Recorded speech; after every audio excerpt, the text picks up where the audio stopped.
আপনাদের শায়েখ বলেছে মদ খেয়ে কুলি করে নামাজ পড়া যাবে। এখন আমি একটু ছোট্ট করে কি দলিল দিব?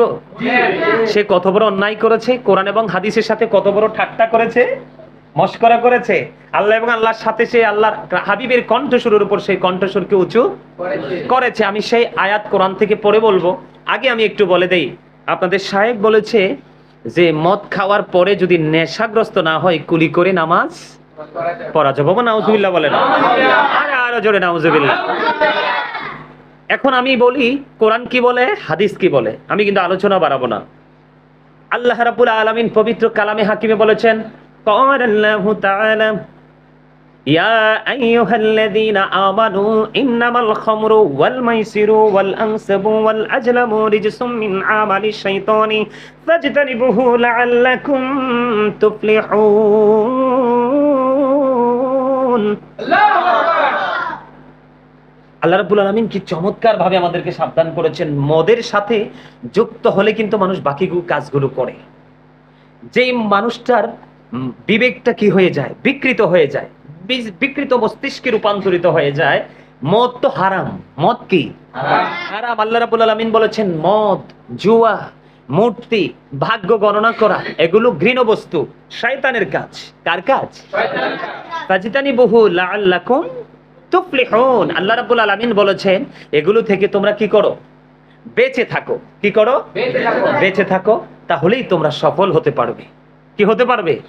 আপনারা কিন্তু আমার সাথে যারা আছেন দেশ এবং প্রবাস থেকে, আপনাদেরকে আবারও বলছি, আপনারা অত্যন্ত বিবেচনার সাথে আপনারা আমার কথাগুলো শুনবেন, অত্যন্ত বিবেচনার সাথে আপনারা কথাগুলো শুনবেন। আল্লাহর কোরআন পবিত্র কালামে হাকিমে আল্লাহ বলেছেন মদ, জুয়া, মূর্তি, ভাগ্য গণনা এগুলো ঘৃণ্য বস্তু, শয়তানের কাজ। আল্লাহ বলেছেন তোমরা ফাজতানিবুহু লাআল্লাকুম তুফলিহুন, তোমরা এগুলো থেকে বেঁচে থাকো, তাহলে তোমরা কি হবে? সফল হবে। এখানে সবচেয়ে বড় বিষয় হলো আল্লাহ বলেছেন আমরা এগুলো বর্জন করতে হবে। কথা বলে না, আরো জোরে। এগুলোকে আমাদেরকে কি করতে হবে? ছেড়ে দিতে হবে। বলছে কি? আল্লাহ বলেছে। কথা কিন্তু খেয়াল করবেন, এখানে কিন্তু কত বড় জঘন্য অপরাধ তিনি করেছেন। সাধারণ মানুষকে কত বড় নোংরামির দিকে ঠেলে দিচ্ছেন কোরআন হাদিসের সঠিক সলিউশন না দিয়ে। আমার কাছে মনে হয় ভিতরে এলেমও নাই। আমার কাছে কেন জানি মনে হচ্ছে আজকে কয়েকদিন যাবত আমার কাছে মনে হয় সঠিক যে এলেমটা থাকার কথা, এলেমের নূর নাই, আলো নাই। কারণ বিবেক হলো একটা নূর। আপনি অনেক সময় কিন্তু কোরআন হাদিসে একটা বিষয় থাকার পরেও সমাজে ফিতনা যদি থাকে, কি থাকে? ফিতনা থাকে। আপনি ফিতনা থেকে সমাজকে বাঁচানোর কারণে আপনি কিন্তু সেই ক্ষেত্রে টেকনিক পর্যন্ত অবলম্বন করার কি আছে? বৈধতা আছে। কিন্তু আপনি এত বড় হারাম একটা জিনিসকে আপনি এত সহজভাবে জাতির সামনে আপনি তুলে ধরলেন, আমার কাছে অবাক লাগলো। আমি যাই হোক, আমি সেদিকে যেতে চাই না। আল্লাহ রাব্বুল আলামিন বলেছেন আমরা কি করব না, এই জায়গাটা থেকে বেঁচে থাকতে হবে, তাহলে আমরা সফল হতে পারবো। সফলতা অর্জন করতে হলে আমাদেরকে এই জিনিসগুলো থেকে বেঁচে থাকতে হবে। এখন শুরুতে কেন মদের কথাটা আসলো? আপনার মদ খাইলেই কিন্তু মানুষের বিবেক কি হয়ে যায়? বিকৃত হয়ে যায়, সেন্সটা লেস হয়ে যায়। তখন তার বিবেকের সঠিকটা কাজ করে না। তখন কিন্তু সে জুয়াতে আসক্ত হয়। কোথায় যায়? জুয়াতে যায়। তারপরে মূর্তি পূজার মতো ভয়ঙ্কর নষ্ট জায়গায় সে চলে যায়। যায় কি না? রাশি গণনা করে যারা তাদের কাছে যায়, তার ভাগ্য হাত দেখায়, রেখা দেখায়, এগুলো দেখার জন্য। এজন্য আগেই মদের কথাটা এসেছে, কারণ মদ এটা হারাম। মদ এটা কি? এটা আল্লাহর কোরআন থেকে আমি পবিত্র কালামে হাকিম থেকে একটা দলিল দিলাম। দ্বিতীয়ত হলো হাদিস শরীফে যদি আমি যাই, আব্দুল্লাহ ইবনে ওমর রাদিয়াল্লাহু তাআলা আনহু থেকে হাদিস বর্ণিত। তিনি বলেছে আমার রাসূল বলেছে, এদিকে খেয়াল করতে হবে কিন্তু, আমার রাসূল বলেছেন, আল্লাহ রাব্বুল আলামিন বলেছেন মদ, যারা মদ পান করে, যারা মদ সরবরাহ করে, যারা মদ কিনে, যারা মদ বিক্রি করে, যারা মদ কেনার জন্য সহযোগিতা করে এবং বিক্রি করার জন্য সহযোগিতা করে, যাদের কাছে সরবরাহ করা হয়, মদটা কি করা হয়? যাদের কাছে সরবরাহ করা হয়, আল্লাহ রাব্বুল আলামিন ওই ব্যক্তিকে অভিশপ্ত করেছেন। কি করেছেন? আরো জোরে বলেন না নাউজুবিল্লাহ। কি করে দিয়েছেন? আল্লাহ নিজে বলেছেন, রাসূল বলতেছেন। এখানে বিন্দু পরিমাণ কোনো সন্দেহ করা যাবে? বাইহাকি শরীফের মধ্যে এসেছে হাদিসখানা।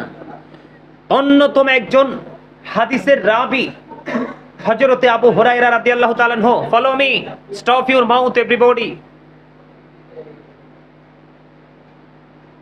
অফ করে দাও, এটা লাগবে না, অফ করো।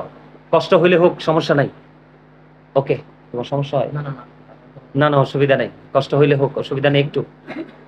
আমি যেটা বলতে চাই বুঝে নিতে হবে, মদ এবং মদ যারা খায় বুঝে নিতে হবে কিন্তু, মদ এবং মদ যারা খায়, মদ যারা সরবরাহ করে, মদ যিনি বিক্রি করে, মদ যিনি কিনে ক্রয় করে এবং ক্রয় বিক্রয় উভয় জায়গাতে যারা সহযোগিতা এবং যার কাছে মদটা সর্বশেষে সব পরিপূর্ণ হয়ে যাদের কাছে সেটা জমা হয়, যেমন গোডাউন। ওই যে আমি আগেই বলেছিলাম আগের আলোচনাতে যে অপরাধ করার পরে যদি কেউ প্রশ্রয় পাওয়ার সম্ভাবনা না থাকে তাহলে কিন্তু অপরাধ কেউ করবে না। আমাদের দেশে এমন বড় বড় অপরাধী আছে না, তার বড় যারা আছে তারা নিশ্চয়ই তাকে তার ছত্র ছায়ে রেখেছে, তাকে অপরাধ করার জন্য সহযোগিতা করেছে মাত্র কয়টা টাকার জন্য, একটু সুবিধার জন্য। আমি যারা সুবিধাভোগী তাদেরকে একটু বলতে চাই, আল্লাহ রাব্বুল আলামিন পবিত্র কালামে হাকিম একবার স্পষ্ট করে বলে দিয়েছেন, সূরা আলে ইমরান 185 নম্বর আয়াতের শেষ অংশে আল্লাহ বলেছেন, অমাল হায়াতুদ দুনিয়া ইল্লা মাতাউল গুরুর। এই পৃথিবীর জীবন, এই দুনিয়ার জীবন একটা ধোঁকা ছাড়ার কিছুই নয়। তাহলে আপনারা যারা অন্যায় অপরাধকে প্রশ্রয় দিচ্ছেন, একজন ব্যক্তি একজন পার্সনকে ভালোবাসছেন, আল্লাহ এবং রাসূলের আইনের কোনো তোয়াক্কাই করছেন না, আপনারা কি করছেন? আপনি ধোঁকার মধ্যে নিমজ্জিত রয়েছেন। আপনাদেরকে আরেকটা মেসেজ দেই, কোরআন শরীফের 19 পারা সূরা শুআরার 88 নম্বর আয়াত আল্লাহ বলেছেন, ইয়াউমা লা ইয়ানফাউ মালু ওয়ালা বানুন। আল্লাহ বলেছেন আপনার ধন সম্পদ সন্তান সন্ততি কোনোটাই কাজে আসবে না। তো আপনি কার জন্য কি করছেন একটু বিবেচনা করুন। তা যেটা আমি বলতে চেয়েছি, আব্দুল্লাহ ইবনে ওমর রাদিয়াল্লাহু তাআলা থেকে হাদিসটা বর্ণিত, আমি পুনরায় আবার আপনাদের সামনে তুলে ধরছি, একটু কেয়ার, আমার সময় খুবই অল্প, আলোচনাটা শেষ করতে হবে। মদ, আবারও বলছি, মদ যিনি মদ খায়, মদ যিনি সরবরাহ করে, মদ যিনি বিক্রি করে, যিনি কিনে এবং যিনি যার কাছে সর্বশেষে এসে মদটা কি হয় গোডাউনে এসে মজুদ হয়, কি হয় মজুদ হয়। আল্লাহ রাব্বুল আলামিন, রাসূল বলতেছে আল্লাহ রাব্বুল আলামিন এই সমস্ত ব্যক্তিগুলোকে কি করেছেন? অভিশপ্ত করেছেন। কথা বলে না, তাদের অকল্যাণ কামনা করেছেন। জোরে জোরে নাউজুবিল্লাহ। তাহলে এই মদ খেয়ে, আমার দিকে তাকান, আবারও বলছি, এই মদ খেয়ে কুলি করে নামাজ পড়া যাবে, পড়তে পারবে, এটার কোনো যৌক্তিকতা আছে? আপনাদেরকে দর্শক যারা রয়েছেন এবং শায়েক বক্ত যারা রয়েছেন, আপনাদের কাছে আমি প্রশ্ন রেখে গেলাম, আপনারা দয়া করে দলিল দিবেন আমাদেরকে, যদি দলিল থাকে। আর আরেকটা বিষয় আফসোস লাগে, আমার কাছে মনে হয় শায়েক ট্রাই করেছিলেন, আমার কাছে মনে হয় উনি একটু অ্যালকোহলিক, আমার কাছে মনে হচ্ছে শায়েক একটু ট্রাই করেছিলেন। আমার জীবনে এটার বোতলও কেমন দেখিনি, আমার জীবনে, আর এই জীবনে আল্লাহ যেন আমাকে দেখায়ও না। আমার কাছে মনে হয় শায়েক একটু ট্রাই করেছিলেন, একটু কুলি করে দেখেছিলেন। না হয় তিনি কোরআন এবং হাদিসের এত শক্ত অবস্থান থাকার পরে, আল্লাহ এবং আল্লাহর হাবিবের এত চমৎকার মানে আমাদেরকে ইনস্ট্রাকশন থাকার পরে, সাজেশন থাকার পরে উনি এটাকে কিভাবে ওভারটেক করে, আমার মনে হয় তিনি একটু ট্রাই করেছিলেন। একবার ট্রাই করে কুলি করে ফেলে দিয়েছেন, দুর্গন্ধ পায়নি, আবার তিনি কুলি করেছেন, মনে হয় পায়নি, তৃতীয়বার থার্ড টাইম তিনি আবার কুলি করেছেন, পায়নি, আমার মনে হয় তারপরে তিনি সলিউশনের জন্য আসলেন। আমার কাছে অবাক লাগে, এত নির্লজ্জের মতো, এত মূর্খের মতো কিভাবে। এমনিতেই নারী পুরুষ যুবক যুবতীর একবারে নষ্ট হয়ে গেছে। গত কয়েকদিন আগে ইন্টারন্যাশনাল টিভিতে, সোশ্যাল মিডিয়াতে দেখেছি, নারীরা ওপেনলি মদ খেয়ে তারা নেশাগ্রস্ত রাস্তায় পড়ে আছে, ডিবি অফিসে তাদেরকে ধরে নিয়ে গেছে।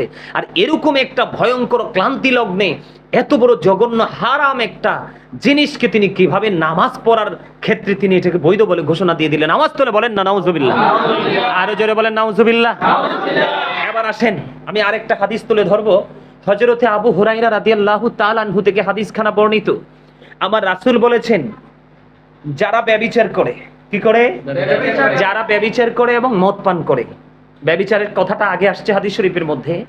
ব্যভিচার তো বুঝেনি, অবৈধ সম্পর্ক, ব্যভিচার, জিনা, এগুলো নোংরামির সাথে যারা নারী পুরুষ যুক্ত, যারা ব্যভিচার করে এবং মদ পান করে। এদিকে তাকান, অত্যন্ত গুরুত্বপূর্ণ বিষয় আপনাদেরকে বলছি, সাবধান থাকতে হবে। যেই কোনো শায়েকের কথা শোনা বিশ্বাস করা যাবে না।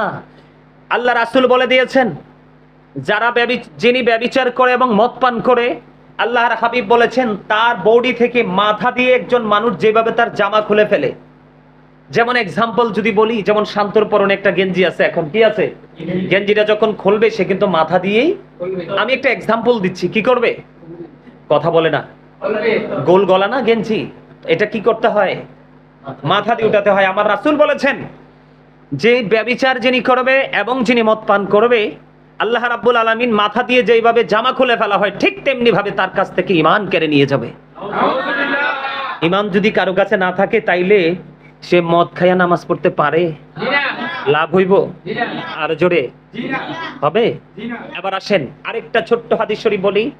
আল্লাহর হাবিব সরকার দু জাহান ইমামুল মুরসালিন রাহমাতাল লিল আলামিন সিরাজুম মুনিরা আমার প্রাণের রাসূল তিনি বলে দিয়েছেন, যারা অ্যালকোহলিক, যারা মদ পান যারা করে এবং যিনি মদ পান করে, আল্লাহ রাসূল বলে দিয়েছেন কাল হাসরের ময়দানে তাদেরকে তিনাতুল খাবাল থেকে খাওয়ানো হবে। এখানে আমার সামনে যারা আছে তিনাতুল খাবাল সম্পর্কে সবারই ধারণা আছে? রাসূলকে প্রশ্ন করা হলো, ইয়া রাসূলুল্লাহ, ইয়া হাবিবাল্লাহ, নবী গো তিনাতুল খাবালটা কি গো নবী? আমার নবী বলেছেন আরেকটা জাহান্নামীর নিংড়ানো পুঁজ। আর জোরে এখানে আমার প্রশ্ন হলো, এই পুঁজ তো আরেকটা জাহান্নামের নিংড়ানো পুঁজ। এখানে কিন্তু চমৎকার একটা পয়েন্ট আমি ফাইন্ড আউট করেছি এই কারণে, সূরা আনকাবুতের মধ্যে আল্লাহ রাব্বুল আলামিন বলে দিয়েছে ইন্নাস সালাতা তানহা আনিল ফাহশাই ওয়াল মুনকার। আসেনি রে আব্দুল্লাহ? তো আল্লাহ রাব্বুল আলামিন বলেছেন নামাজ মানুষকে অশ্লীল কাজ থেকে বাঁচিয়ে রাখে, খারাপ কাজ থেকে বাঁচিয়ে রাখে, নোংরামি থেকে বাঁচিয়ে রাখে। অত্যন্ত সূক্ষ্মভাবে আপনারা বিষয়টা খেয়াল করবেন। এখন যে ব্যক্তি মদ খেয়ে নামাজ পড়তে যাচ্ছে তার ঈমান তো চলে গেছে রাসূলের হাদিস অনুযায়ী। রাসূল বলেছে আল্লাহ রাব্বুল আলামিন মাথা দিয়ে তার ঈমান কি করে নিয়েছে, মানে মাথা থেকে যেভাবে জামা সরানো হয় ঠিক সেইভাবে তার থেকে ঈমান চলে গেছে। কি করে গেছে? তো তার তো ঈমানও নাই। আর তার খাবার কি? তিনাতুল খাবাল থেকে আরেকটা জাহান্নামীর নিংড়ানো পুঁজ, আরেকটা জাহান্নামীর নিংড়ানো পুঁজ।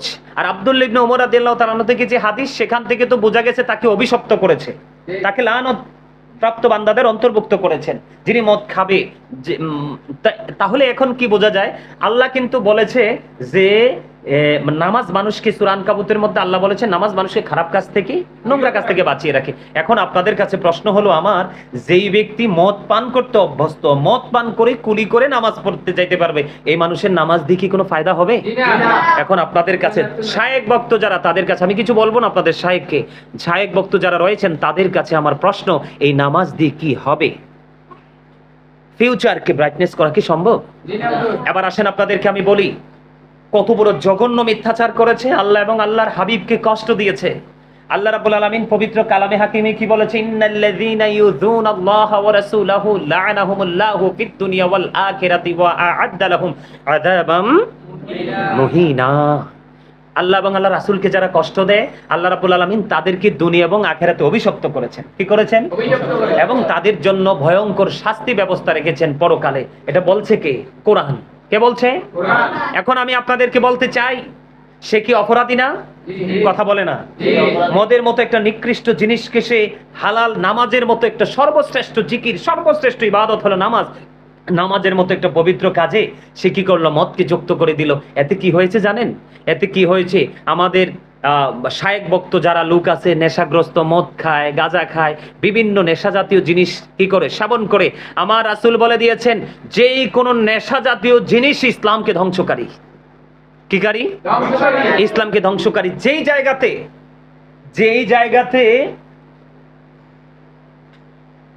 জায়গাতে আল্লাহর হাবিব বলেছে আমার উম্মতের জন্য প্রত্যেক নামাজের পূর্বে মেসওয়াক করা কষ্ট হবে, মুখের ময়লা, মুখের দুর্গন্ধ দূর করার জন্য রাসূল বলেছেন আমার উম্মতের জন্য কষ্ট হবে, না হয় আমি প্রত্যেকটা নামাজের আগে আমি আমার উম্মতকে মেসওয়াক করার কথা বলতাম। তাহলে মুখটা কতটা পবিত্র রাখতে হবে? শায়েকের কি হাদিস শরীফ জানা নাই? কথা বলে না। শায়েকের কি সেই হাদিস শরীফ কি জানা নাই? নাই, কারণ তিনি হাদিস সেটা পড়েন নাই। এবার আসেন, একদিকে মুখ পরিষ্কার রাখার জন্য রাসূলের হাদিস, কিন্তু এটাকে তিনি অ্যাভয়েড করে, উপেক্ষা করে তিনি বলছেন কি মদ খেয়ে কুলি করে কি করা যাবে? নামাজ পড়া যাবে। এবার আসেন, পেঁয়াজ কি হালাল জিনিস না? পেঁয়াজ হালাল না? রসুন কি হালাল না? শুধু হালাল না, এটা প্রত্যেকটা খাবারের স্বাদ বাড়ায়। পেঁয়াজ রসুন ছাড়া কোনো খাবার মজাই হয় না। কাঁচা পেঁয়াজ, কাঁচা রসুন, মূলা পর্যন্ত খেয়ে আমার রাসূল মসজিদে যেতে নিষেধ করেছে। কি করেছে? নিষেধ করেছে। কারণ মানুষ যে দুর্গন্ধে কষ্ট পায়, সেই দুর্গন্ধে ফেরেশতারাও কষ্ট পায়। তোমরা কাঁচা পেঁয়াজ খেয়ে, কাঁচা রসুন খেয়ে, তোমরা মূলা খেয়ে কি করো না? মসজিদে যেও না, নামাজ পড়তে যেও না। তোমরা এই আর মেসওয়াক করে, যদি সম্ভব হয় তোমরা মেসওয়াক করে মুখ থেকে দুর্গন্ধ ময়লা পরিষ্কার করে সুন্দর করে, কারণ তুমি আল্লাহর কাছে হাজিরা দিতে যাচ্ছ। যিনি তোমার স্রষ্টা, যিনি তোমার মালিক, যাকে বলা হয় there is no god but Allah, লা ইলাহা, নেই কোনো মাবুদ। Allah the first pillar is the Lord of all, রব্বুল আলামিন। তিনি আমাদের রব, তিনি আমাদের রিজিকদাতা, তিনি আমাদের লালন পালন কর্তা, এবং কাল হাসরের ময়দানে তিনি আমাদেরকে নিয়ামত দাতা। আলহামদুলিল্লাহ। এখন আমি আপনাদেরকে কিভাবে বুঝাবো যে সে কত বড় জঘন্য অপরাধ করেছে? তো এত কিছু আমার রাসূল এত চমৎকার চমৎকার বয়ান আমাদের জন্য রেখে যাওয়ার পরেও এখন বর্তমানে কথিত শায়েকরা কি করছেন? সাধারণ মানুষকে নেশা জাতীয় জিনিসের দিকে কি করে দিচ্ছেন? ঝুঁকিয়ে দিচ্ছেন, ধাবিত করে দিচ্ছেন। আপনারা বলেন তাদের বক্তব্য শুনে সাধারণ মানুষ কি পথভ্রষ্ট হবে না? সাধারণ মানুষ কি নোংরামির দিকে যাবে না? কথা বলেন। একটা বারের জন্য কিন্তু তিনি মদেরই জঘন্য কথাগুলো তিনি বলেননি। বলেছেন? বলেননি। সম্মানিত দর্শক শ্রোতা এবং শায়েক বক্তা যারা রয়েছেন, তাদেরকে আমি বলবো, আপনারা বিবেচনাক্ষম ব্যক্তিতে রূপান্তরিত হন, আপনারা বিবেকবান হন, আপনারা সত্য তথ্যগুলো কোথায় আছে সেগুলো উদ্ঘাটন করে আপনারা নিজেদের বাস্তব জীবনে বাস্তবায়ন করুন। না হয় কিন্তু আপনাদের কোনো উপায় নেই, উপায় থাকবে না। কারণ আপনাদের শায়েক জঘন্য অপরাধ করেছে। এই অপরাধের জন্য সে যদি পৃথিবীতে ক্ষমা না চায় আল্লাহ এবং আল্লাহর হাবিবের কাছে, জাতির কাছে ক্ষমা চাইলাম, জাতির কাছে তো কোনো ক্ষমতা নেই, হ্যাঁ, কিন্তু ক্ষমা চাইবে না তো কে করবে না? এখানে আরেকটা বিষয় আছে, কিন্তু এই শায়েক কিন্তু সবকিছু অতিরিক্ত করছে। সবকিছু কি করছে? অতিরিক্ত করছে। এখানে আমি আরেকটা কথা আপনাদেরকে বলে রাখি, আল্লাহ রাসূল কিন্তু বারবারই বলেছে, কি করেছে? আল্লাহর হাবিব সরকারে মদিনা কিন্তু তিনি বারবারই বলেছেন আমাদেরকে, তিনি সাজেশন দিয়েছেন আমাদেরকে, তিনি উপদেশ দিয়েছেন যেন আমরা আল্লাহর প্রিয় হয়ে কবরে যেতে পারি। ঠিক না? ঠিক। বারবার এই অন্যায় অপরাধ থেকে বাঁচার জন্য কি করেছেন? আমাদেরকে কি সাজেশন দেননি? দিয়েছেন। কিন্তু আজকে সাধারণ মানুষ তো কোরআন কিতাব বোঝে না, কোরআন হাদিস বোঝে না, সাধারণ মানুষ আজকে এর জন্য পথহারা হয়ে যাচ্ছে, পথভ্রষ্ট হয়ে যাচ্ছে। আমি আবারও বলছি, এই ধরনের শায়েকগুলো হচ্ছে কিয়ামতের আলামত। সে পৃথিবীতে ভালো কাজ করলে লাভ হবে কি? কারণ তার ঈমানই তো নাই, তার ঈমান তো চলে গেছে। তার কি হয়ে গেছে? ঈমান চলে গেছে। কোরআন এবং হাদিস দুটোকে সে উপেক্ষা করেছে। কোরআন হাদিসের কোনো তোয়াক্কাই তিনি করেননি। না করে তিনি কি করলেন? সাধারণ মানুষকে অন্ধকার এক জগতের দিকে ধাবিত করে দিলেন। জোরে বলেন না নাউজুবিল্লাহ। আমি আপনাদেরকে আরেকটা কথা বলি, তারা কিন্তু বারবারই শুধু কোরআন কোরআন বলে, তারা কিন্তু হাদিসের কথা একবারও বলে না। দেখবেন কোরআনের মাহফিল, কোরআনের এই, কোরআনের এই, শুধু কোরআন। এই কারণেই তাদের মধ্যে এত সমস্যা। আল্লাহ রাসূল বলে গেছে, আমি যেন তোমাদেরকে এমন অবস্থায় কোনোদিন না পাই যে রাসূল হেলান দিয়েছিলেন। কি অবস্থায়? এভাবে হেলানরত ছিলেন। হেলানরত থাকা অবস্থায় রাসূল বলছেন, আমি যেন তোমাদেরকে এমন অবস্থায় কখনো না পাই। কি অবস্থায়? যে তোমরা এমন কথা কোনোদিনও বলো না যে আল্লাহর কোরআনে যা আছে আমরা তাই মানবো, অন্য কিছু মানবো না। এমন পরিস্থিতিতে যেন আমি তোমাদেরকে কোনোদিনও না পাই, না দেখি। তার কারণ হচ্ছে আপনি শুধু কোরআন দিয়ে কিন্তু ইসলামকে পরিপূর্ণ রঙে রঙিন করতে পারবেন না। আর আপনাদেরকে আরেকটা কথা বলি, এই শায়েকগুলো কিন্তু শেষ অবস্থা আমার কাছে মনে হচ্ছে কোরআন হাদিসের যে রোলস অনুযায়ী আমি বলছি, এই শায়েকগুলোর কিন্তু শেষ পরিণতিটা ভালো হবে না। কারণ তার পূর্বসূরি যারা চলে গেছে তারা কিন্তু কেউ ভালোভাবে সম্মানজনকভাবে পৃথিবী থেকে বিদায় হতে পারেনি। তারা কিন্তু নোংরামির দিকেই তারা ধাবিত হচ্ছে। আপনারা বলে, আমি বলি, রাসূল বলেছেন, আমার রাসূল বলে গিয়েছেন, আমি যেন তোমাদেরকে অতিরিক্ত প্রশ্ন করা অবস্থায় না পাই।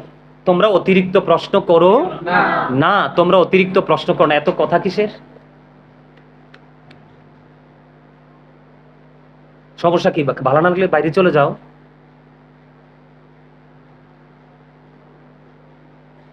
এটা কোরআন এবং হাদিসের জলসা। আমি গাজী সুলাইমানের না, এটা আমার না। আল্লাহ এবং আল্লাহর হাবিবের প্রেমের বাগান, গায়ে দিয়ে কলসের মতো পানি ঝরতেছে। কই, আমার তো কোনো ফিলিংস নাই, কোনো দুঃখ নাই, কোনো কষ্ট নেই, সত্য তুলে ধরছি। এই কথা থেকে যদি একটা মানুষের সঠিক পথে আসে তাহলে তো আই এম ভেরি সাকসেস। এটাই হলো প্রত্যাশা, আর তো কিছু না। আমার রাসূল বলেছেন তোমরা আমাকে অতিরিক্ত প্রশ্ন করো না, কারণ তোমার পূর্বের যারা ছিল তারা অতিরিক্ত প্রশ্ন করার কারণে ধ্বংস হয়ে গেছে। আপনারা দেখেন আজকে আপনি চ্যালেঞ্জ করে বলতে পারবো এই শায়েকের কাছে যেই ধরনের প্রশ্ন করা হয় সেই প্রশ্ন মানুষের জবান দিয়ে আসে কি করে, আর সেই বা উত্তর দেয় কিভাবে? তার প্রশ্ন করা যারা প্রশ্ন করে তারা তো বুঝে না, অবুঝ মানুষ, তারা করতেই পারে, কিন্তু সেই শায়েক যে উত্তরগুলো দেয়, মানে প্রশ্ন করতে দেরি, কোনো রেফারেন্স নাই, কোনো দলিল নেই, কোরআন হাদিসের কোথায় আছে, কোন অবস্থা কোথায় আছে, মানে কে রাবি কি আসে বিষয়, কোনো ধরনের কোনো দলিল নেই, প্রশ্ন করতে দেরি ঠাস করে উত্তর দিয়েছে সব আছে সব আছে সব আছে। এটাই কিন্তু জাতির ধ্বংসের আরেকটা কারণ। কারণ তোমাদের সময় হলে, রাসূল বলেছেন তোমাদের সময় হলে আমি তোমাদেরকে বলবো, কারণ আমি তো এসেছি তোমাদের মুক্তির দূত হিসাবে, রহমত হিসাবে, আবার ভয় প্রদর্শক হিসাবেও এসেছি। তোমরা কি করো না? অতিরিক্ত প্রশ্ন করো না। তোমাদের পূর্বের তারা কি হয়ে গেছে? অতিরিক্ত প্রশ্নের কারণে ধ্বংস হয়ে গেছে। আজকে আপনাদের কাছে কি মনে হয় অতিরিক্ত প্রশ্ন করা হয় না? আমাকে আমেরিকা থেকে, লন্ডন থেকে, ইটালি থেকে, পৃথিবীর বিভিন্ন দেশ, বাংলাদেশের বিভিন্ন জেলা থেকে অনেকেরই প্রশ্ন, হুজুর এই বিষয়গুলো নিয়ে আপনারা মুখ খুলছেন না কেন? জাতি তো, মানুষ তো ধ্বংস হয়ে গেছে। আসলে আমার একটা ধর্ম হচ্ছে কি, আমি আমার যতটুকু আল্লাহ দিয়েছে ততটুকুর উপর ভিত্তি করে আমি সাধারণ মানুষের কাছে মেসেজ পৌঁছে দেব। আমি আসলে ওই অনলাইনে ঘাটাঘাটিও নাই, আমি এত অনলাইনে ঢুকিও না, থাকিও না, মাঝে মাঝে একটু আসি আলোচনা বা বিভিন্ন খবর টবর দেখার জন্য একটু আসি, কিন্তু আমার অনলাইনে আমি কিন্তু অ্যাক্টিভ না, আমি এগুলো বুঝি না, একেবারে বুঝি না। কিন্তু এখন দেখতেছি যে অনলাইনের সাথে যুক্ত থাকতে হবে সাধারণ মানুষের ঈমান ও আমলকে বাঁচানোর জন্য।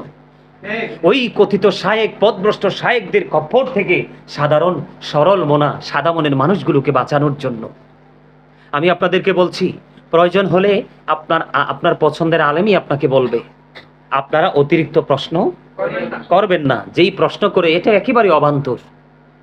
কি আরো জোরে, মহিলারা কি ঘরে সবসময় চুল বেঁধে রাখবে নাকি মাঝে মাঝে ছাড়বেও? এটার জন্য তোমার ফতুয়া দেওয়ার কি দরকার? ফতুয়াটা তো দিছো ভালো কথা, কিন্তু কোনো রেফারেন্স তো দিতে পারোনি। আজকে আপনাদের কাছে মজার একটা কথা বলি, বলবো? মজার একটা কথা বলি। দীর্ঘদিন থেকে একজন ভদ্র মহিলা আমাকে ডিস্টার্ব করে, বিভিন্ন মেসেজ পাঠায়। তো গতকালকে একটা মেসেজ দেখলাম সে আমাকে পাঠাইছে, সে ইনবক্সে পাঠাইছে, মেসেজটা লিখছে, হুজুর আপনি মহিলাদের ক্ষেত্রে তো হার্ড কেন? আমাদের শায়েক তো মহিলাদের ক্ষেত্রে অনেক নমনীয়। মাশাআল্লাহ, নাউজুবিল্লাহ বলো না কেন? আর জোরে। আমাদের শায়েক তো মহিলাদের ক্ষেত্রে অনেক নমনীয়, আপনি কিন্তু অনেক হার্ড। হুজুর এটা কেন? আচ্ছা, আল্লাহ বলতেছে ওয়াকারনা ফি বুয়ুতিকুন্না ওয়ালা তাবাররাজনা তাবাররুজাল জাহিলিয়াতিল উলা। কি আব্দুল্লাহ আসেনি?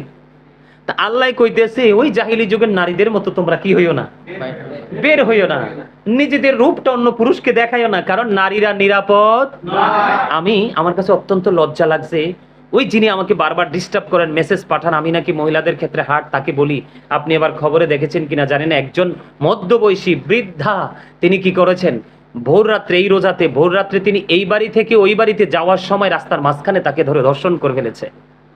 নাউজুবিল্লাহ বলেন না। তো আল্লাহ বলতেছে ঘরে থাকো। এখন আমি ঘরে থাকতে বলছি, কিন্তু আল্লাহর হাবিব তো আরেকটা সমাধান দিয়েছে। কি সমাধান দিয়েছে? তুমি সারাক্ষণ তো চার পায়ে জন্তুর মতো ঘরে থাকতে হবে না, তোমার বাবাকে নিয়ে বের হও, পর্দা করে বের হও, তুমি ঘুরো, ভ্রমণ করো, বিয়ে হয়েছে স্বামীকে নিয়ে ঘুরো, তোমার ছেলে হয়েছে, বড় হয়েছে, ভালো মন্দ বোঝার ক্ষমতা হয়েছে, ওই ছেলেকে নিয়ে তুমি ঘুরো। আমি তোমাকে বলছি না যে তুমি বন্দি থাকো। আসলে যেই মহিলারা বেপরদাশীল ভাবে চলাফেরা করে, অন্য পুরুষদের মাঝে একটা আকর্ষণ সৃষ্টি করে, আসলে এতে তো ওই মহিলারা কোনো বেনিফিট নিতে পারে না। পারে? এতে কি তাদের কোনো উপকার হয়? তাদের উপকার হয় না, বরং আত্মীয় স্বজনের কাছে, পাড়াপড়শির কাছে, তার ফ্যামিলির কাছে এবং কোরআন হাদিসের দৃষ্টিতে সে কি লাঞ্ছিত। সে কি আল্লাহর হাবিব বলেছে, আমি কি করব? আল্লাহর হাবিব বলেছে মেয়েরা যখন ঘর থেকে বের হয় শয়তান তাকে দেখলে উকি ঝুঁকি দেয়। কি দেয়? উকি ঝুঁকি দেয়। তা এখন এই কথাটাকে আমি গোপন রাখবো? তা আমরা আবার ওই সাধারণ মানুষের মন জয় করে মানুষের কাছ থেকে কিছু টাকা, কিছু হাদিয়া বা নিজের চাহিদা পূরণের জন্য কিছু জিনিস আনার সে মেন্টালিটি আবার আমাদের মধ্যে নেই। আমাদেরকে কেউ ভালোবাসে কার জন্য? আল্লাহ বলেছে কি হুব্বা ফিল্লাহ, রাসূল জানিয়ে দিয়েছেন তো আমাদেরকে, হুব্বা ফিল্লাহ ওয়াল বুগদা ফিল্লাহ, love for Allah and hate for Allah. তুমি যিনি সত্য হক তাকে তুমি ভালোবাসবে তো তার জন্য নয়, আল্লাহর জন্য। আবার যিনি মানে সত্য থেকে সরে চলে গেছে, নোংরামির দিকে ধাবিত হয়েছে, তুমি তাকে ঘৃণা করবা, সেটাও আল্লাহর হুব্বা ফিল্লাহ ওয়াল বুগদা ফিল্লাহ, ভালোবাসাও আল্লাহর জন্য, ঘৃণাও love for Allah and hate for Allah. তাহলে আমরা কোন দিকে যাব? তা আমি আমার মা বোনদেরকে বলছি, পৃথিবীতে আমি জানি না কোন সন্তান কিভাবে মাকে ভালোবাসে, আমি আমার মাকে এত বেশি ভালোবাসি। বলে বাবাকে বাসেন না? অবশ্যই বাসি, বাবা তো পুরুষ মানুষ। মা তো একটা আসলে কি, বাবার একটা নির্দিষ্ট কিসের মধ্যে থাকতে হয়, নির্দেশনার মধ্যে থাকতে হয়। বাবা কিন্তু সেই নির্দেশনার বাইরে, বাবা পাখির মতো উঠতে পারে, ঘুরতে পারে, দেখতে পারে, যেখানে মন চায় সেখানে যেতে পারে। মা কিন্তু নির্দিষ্ট একটা গণ্ডির মধ্যে থাকতে হয় না? তখন কিন্তু তারই নির্দিষ্ট সীমাবদ্ধতাকে সে কি করে উপেক্ষা করে সন্তানদের কাছে ভালোবাসা, সন্তানদের প্রেম ভালোবাসা, তাদেরকে নিয়ে ব্যস্ত থেকে। যদি আমার মাকে একজন মহিলা না, নারী না, তা আমি আমার মাকে সবচেয়ে বেশি ভালোবাসি। পৃথিবীতে শ্রেষ্ঠ ভালোবাসা আমার মায়ের জন্য, পৃথিবীর আর কোনো মানুষের জন্য নয়। আর ধর্মীয় দৃষ্টিভঙ্গি থেকে যদি আমি বলি, সেটা হলো সর্বশ্রেষ্ঠ প্রেম আমার রাসূলের সাথে, যেটা সবকিছুর ঊর্ধ্বে। সুবহানাল্লাহ।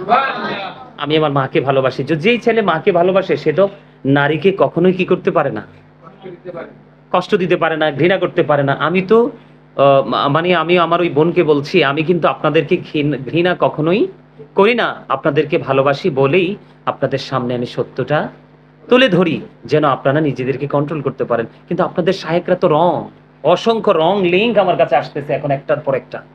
আপনার শায়েক নামাজের নামে আপনাদেরকে, মহিলাদেরকে রাত্রে নাই দিন নাই ঘর থেকে বের করে নিয়ে আসছে। আপনি মসজিদ থেকে বাড়ি পর্যন্ত যেতে পারবেন? রাস্তায় ধরেন 10 জন যুবক আপনাকে অ্যাটাক করলো, সেটার দায় নিবে কে? সেটার জন্য দায় আপনি। বুঝে নিতে হবে, আমরা কিন্তু ভেঙে কথা বলি না, সম্মান দিয়ে যেহেতু মা বোনদেরকে কথা বলি, অনেক কিছু ভেতরে লুকিয়ে রাখি। আপনাদের শায়েকরা কিন্তু পৃথিবী লোভী। কি লোভী? আরো জোরে, আরো জোরে। পৃথিবী লোভী। তারা কিন্তু সাধারণ মানুষের হৃদয়কে ঘায়েল করার চেষ্টা করে, কারণ এই জায়গায় ঢুকতে পারলে তার থেকে কিছু পাওয়া যায়, ঠিক কিনা? আপনাদেরকে আমি বলে রাখি, আল্লাহ রাসূল বলেছেন 2 ধরনের। কয় ধরনের? এই হাদিসটা আমি পরে বলবো, মনে রাখবা, শিক্ষা নিয়ে। 2 ধরনের মানুষের, 2টা মানুষের খিদা কখনোই মিটে না। এটা আমাকে সবাই তোমরা মনে করে দিবে একবার শেষ প্রান্তে। 2 ধরনের মানুষের খিদা কখনোই মিটে না। এটা নিয়ে একটু ব্যাখ্যা করবো সবার পরে। তা আমি বলতে চাই, আমি আমার মা বোনদেরকে ভালোবাসি, আমি আমার মা বোনদেরকে সম্মান করি, অনেক অনেক বেশি ভালোবাসি। বিধায় বারবার আমি একটু শক্তভাবে, সাবধানতার জন্য আমি বারবার বলি, এই জন্য কারণ শায়েকরা নামাজের নামে আপনাদেরকে ঘর থেকে বের করে দিচ্ছে। আমার রাসূল বলতেছে, ওসামা ইবনে জায়েদ রাদিয়াল্লাহু তাআলা আনহু থেকে হাদিস বর্ণিত, আমার রাসূল বলতেছে, পৃথিবীতে, রাসূল তো চলে গেছে আমাদেরকে রেখে, রাসূল বলে গেছেন, পৃথিবীতে নারীদের চাইতে জঘন্য বিপর্যয় পুরুষের জন্য আমি আর কিছু রেখে যাইনি। জোরে কন্যা নাউজুবিল্লাহ। আরে আরো জোরে। তার মানে একটা পুরুষের ধ্বংসের জন্য যথেষ্ট ভূমিকা রাখে একটা নারী। তাহলে আমি কি বলবো আপনারা বাইরে চলে আসেন? আরেকটা লম্পট, আরো 2-4টা লম্পট ছেলের দ্বারা আপনি ইফটিজিং এর শিকার হন, আপনি লাঞ্ছিত হন, আপনি অপমানিত হন। আমি কি এটা চাইবো? কখনোই চাইবো না। এই জন্য আপনাদেরকে বলি, আপনার ঘরে থাকেন। আমি তো কোরআন হাদিসের বাইরে বলছি না। রাসূল আরো বলেছেন, একটা নারীর বারান্দার নামাজের চাইতে তার ঘরের অভ্যন্তরে নামাজ অনেক দামি। তাহলে আপনি কি করে শায়েককে বিশ্বাস করে আপনি মসজিদে চলে গেলেন এত পুরুষের ভিড়ে, এত পুরুষের মাঝে? আপনারা কেন বুঝতেছেন না? তারা ইহুদিদের দালাল। কার দালাল? তারা ইহুদিদের দালাল। দেখেন না, একজন মানে নারী নিয়ে ধরা পড়ার পরেও এর জেল থেকে বেরোর পরে ফুল দিয়ে বরণ করে। তো এই সমস্ত মানুষগুলো সম্পর্কে কি মন্তব্য করবো আপনারা বলেন তো? আর যাদের কারণে শাহজালাল মুজাদ্দিদ আমনি থেকে 360 আউলিয়া এখনো পৃথিবীতে হক্কানি হলে কালে রয়েছে। আমি মানছি ভণ্ড রয়েছে, ভণ্ডদের কথা আমরা বলবো কেন, তাদের কাছে যাব কেন? হক্কানি আল্লাহর ওলি কি দেশে নাই? আমরা আল্লাহর ওলিদের দরবারে জিয়ারত করতে চাই, আপনাদের মাথা খারাপ হয়ে যায়। আর যিনি এত নোংরামির পরে, আচ্ছা রিসোর্টের সবগুলো মানুষ কি তার শত্রু ছিল? কই, তখন তো বিবি হিসেবে প্রমাণ করাতে পারে নাই, তাকে ফুল দিয়ে সংবর্ধনা দিল। তো এই সমস্ত পচা, দুর্গন্ধযুক্ত, বিকৃত মস্তিষ্ক সম্পন্ন মানুষগুলো নিয়ে কি বলবো, কি মন্তব্য করব? আমার রাসূল বলেছেন, আপনাদেরকে বলি, হযরত উম্মে হুমায়রা রাদিয়াল্লাহু তাআলা আনহা তিনি বলেছেন, ইয়া রাসূলুল্লাহ, আমি আপনার পিছনে নামাজ পড়তে পছন্দ করি। নবীজি বলে দিয়েছেন, আমি জানি তুমি আমার পিছনে নামাজ পড়তে পছন্দ করো, কিন্তু তোমার তো আমার পিছনে নামাজ পড়া যাবে না। কারণ তোমার জন্য আমার পিছনে নামাজ পড়ার চাইতে তোমার ঘরের নামাজটা অনেক উত্তম। কতটুকু উত্তম? একটা নারী ঘর থেকে বের হয়ে মসজিদে কি তুমি যত বড় মুফতির পিছনে নামাজ পড়ো, আমার রাসূলের চাইতে দামি কি আর কি হতে পারে? আরে আমার রাসূলের চাইতে দামি কি হতে পারে? আমার রাসূল তাকে সরাসরি না করে দিয়েছে। আর তোমাদের শায়েখকে এবার তো ইচ্ছা মতো চিল্লাইছে, এবার ইচ্ছা মতো চিল্লাইছে, হাত তুল্লা তুল্লা কানছেও দেখছি, কই বৃষ্টি তো আসলো না। আর আমার নবী শিশু, কি শিশু, ছোট, আমার নবীকে রাসূলের চাচা আবু তালেব নিয়ে খানায় কাবার দেয়ালের সাথে লাগাই দিল। তিনি ইশারা করলেন আকাশের দিকে, হাত মোবারক, পবিত্র হাত মোবারক তুলে, সাথে সাথে আকাশে কালো মেঘ, গোরা মক্কা নগরী বৃষ্টিতে শীতল হয়ে গেল। আমার নবী সরকারে দু আলম, নূরে মুজাসসাম, ইমামুল মুরসালিন, রাহমাতাল লিল আলামিন, সেই নবী উম্মে হুমায়দকে সাথে সাথে নিষেধ করেছেন, নও তুমি আমার পিছনে নামাজ পড়বা না। আপনারা আমাকে গাল দেন, সমস্যা নেই, তবে আপনাদের জন্য আফসোস লাগে, আপনারা কিন্তু শায়েখকে বিশ্বাস করে রাসূলের প্রত্যেকটা আওয়াজকে আপনারা কি করে দিয়েছেন? ওভারটেক করেছেন। আপনাদের অবস্থা ভালো হবে না। কি নামাজ পড়ছেন আপনি? নামাজ পড়ে জান্নাতে চলে যাবেন। আপনাকে আগে থাকা লাগবে ঈমান। ঈমান হলো রাসূলের প্রতি সর্বোচ্চ সম্মান এবং মর্যাদা দেওয়া। আপনি রাসূলকে যদি আংশিক কোনো ধরনের কোনো রাসূলের ইজ্জতের চাদরে আঘাত করেন, আপনার ঈমান চলে গেছে। পাহাড় পরিমাণ নেক দিয়ে কোনো লাভ হবে না। হবে না। তো আপনি যাবেন কি? নামাজ পড়লে চলে যাবেন আপনি মসজিদে, ওই সেলাই মেশিন দিয়ে আপনি চলে যাবেন জান্নাতে? নো নো, ইম্পসিবল, সম্ভব না।